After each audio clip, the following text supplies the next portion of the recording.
Hello दोस्तों, आपका अपने YouTube चैनल आलोक मोशन क्लासेस में बहुत बहुत स्वागत है।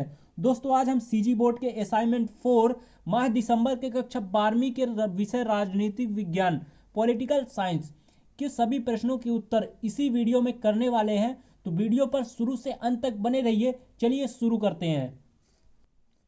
तो दोस्तों, ये रहा हमारा पहला प्रश्न। पूंजीवादी और समाजवादी मॉडल में क्या अंतर है?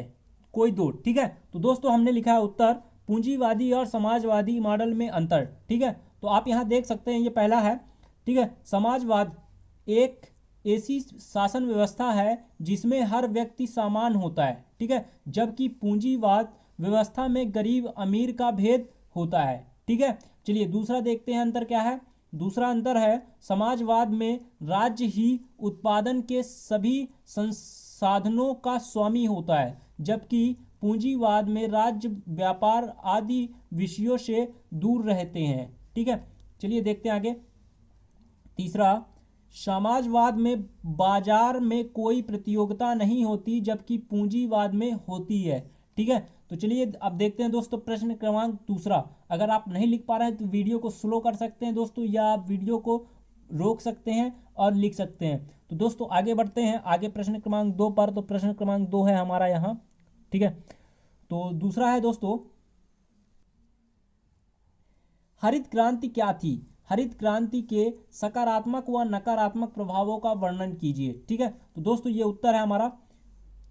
सबसे पहले तो हरित क्रांति क्या थी, ठीक है ना। तो यहाँ देखते हैं, कृषि में परंपरागत तरीकों से इस स्थान पर आधुनिक तरीकों का उपयोग, नहरों व नलकूपों से सिंचाई, रासायनिक खाद का उपयोग, उन्नत किस्म की बीज का उपयोग, वाणिज्य फसलों का उत्पादन किया जाने लगा, जिससे कृषि में परिवर्तन हुआ और देश में खाद्यान्न की उपलब्धता में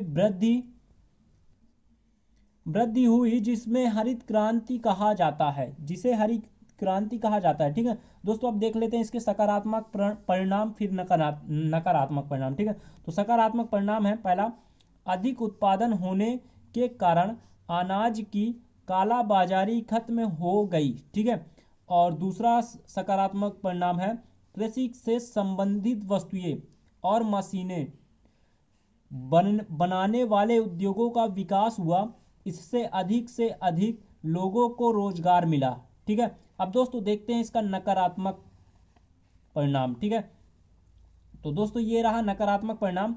तो दोस्तों वीडियो को लाइक कर दो और चैनल को सब्सक्राइब जरूर कर दें, ताकि जो भी हम असाइनमेंट डालें वो आपको मिलता रहे। ठीक है, तो चलिए अब देखते हैं नकारात्मक परिणाम। तो पहला है, हरित क्रांति से बड़े भूस्वामी ज़्यादा फायदे में रहे, कृषि को अब व्यावसायिक दृष्टि से देखा जाने लगा, धनी लोगों ने छोटे किसानों की जमीन छीनकर बड़े बड़े फार्म बना लिए। ठीक है, क्या बना लिए? फार्म बना लिए। ठीक है, अब दूसरा देखते हैं।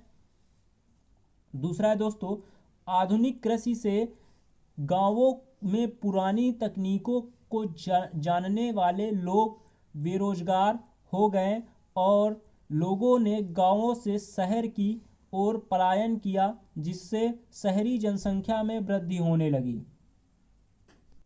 अब दोस्तों आगे देखते हैं प्रश्न क्रमांक 3।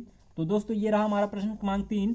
आर्थिक नियोजन में किन्हीं 4 लाभ का वर्णन कीजिए। ठीक है, उत्तर, जब केंद्रीय सत्ता द्वारा अपने नागरिकों के आर्थिक एवं सामाजिक विकास के लिए देश में उपलब्ध प्राकृतिक एवं मानवीय संसाधनों का एक समय सीमा के अंतर्गत संतुलित ढंग से निर्धारित लक्ष्यों को प्राप्त करने की योजना तैयार करती है, तो इस प्रक्रिया को आर्थिक नियोजन कहते हैं।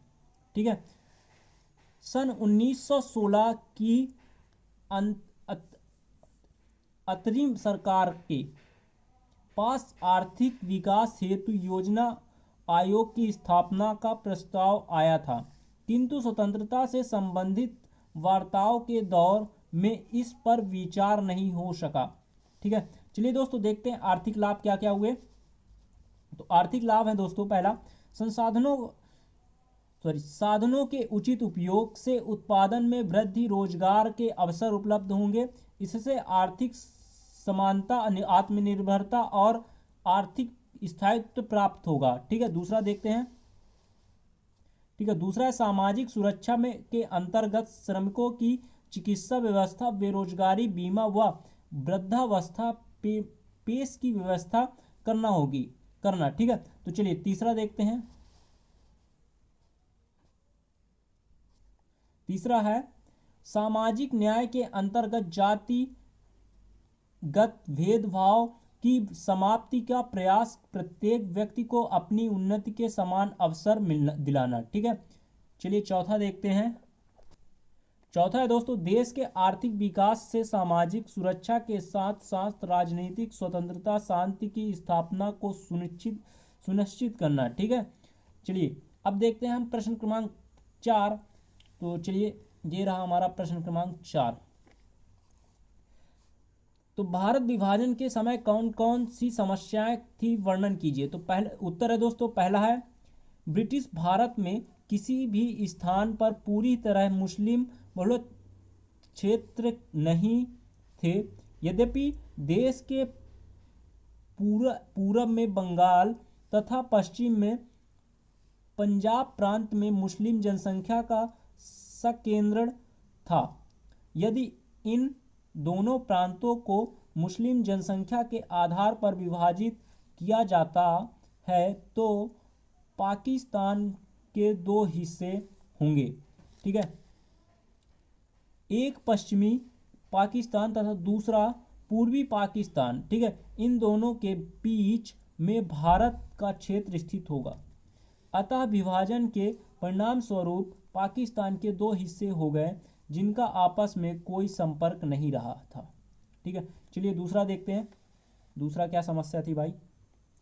सभी मुसलमान बहुल्य क्षेत्र पाकिस्तान में नहीं शामिल होना चाहते थे, अतः उन्हें विवश होकर पाकिस्तान में शामिल किया गया। उदाहरण के लिए पाकिस्तान स्थित उत्तरी पश्चिमी सीमा प्रांत के लोकप्रिय नेता खान अब्दुल गफ्फर खान जिन्ना द्विराष्ट्र सिद्धांत के विरोधी थे। ठीक है, ये हो गया दोस्तों। तो दोस्तों जल्दी से लिखिए, वीडियो रोक कर लिख सकते हैं। तो चलते हैं, आगे बढ़ते हैं। तो दोस्तों तीसरी समस्या क्या थी। ब्रिटिश इंडिया के समय के प्रांत पंजाब और बंगाल में अनेक भाग गैर मुस्लिम आबादी वाले थे। परिणाम स्वरूप 15 अगस्त 1947 तक यह फैसला नहीं हो पाया था कि वे भारत के हिस्से हैं या पाकिस्तान के। ठीक है, चौथा समस्या था दोस्तों, जब विभाजन की प्रक्रिया लागू की गई तो कई स्थानों पर सांप्रदायिक दंगे अधिक तीव्र से हो गए। पाकिस्तान में बड़ी संख्या में हिंदुओं और सिखों की हत्या की गई। अगला समस्या देखते हैं दोस्तों, पांचवा है सीमा के दोनों तरफ अल्पसंख्यक ये जिन बंटवारे के बाद हमले होने लगे, फलस्वरूप उनको न चाहते हुए दूसरे बहुसंख्यक वाले क्षेत्र में जाना पड़ा। ठीक है, तो दोस्तों अब देखते हैं अगला क्वेश्चन, प्रश्न क्रमांक 5 तो है अपने पास। कहा जाता है कि राष्ट्र व्यापक अर्थ है कपिल समुदाय होता है और सार्वमान्य विश्वास इतिहास राजनीतिक आकांक्षा और कल्पनाओं से एक सूत्र में बाधा होता है। उन विशेषताओं की पहचान करें जिनके आधार पर भारत एक राष्ट्र है। ठीक है, तो चलिए भारत एक राष्ट्र है कैसे, तो क्या उसकी खासियत है ये बताना है। तो चलिए बताते हैं।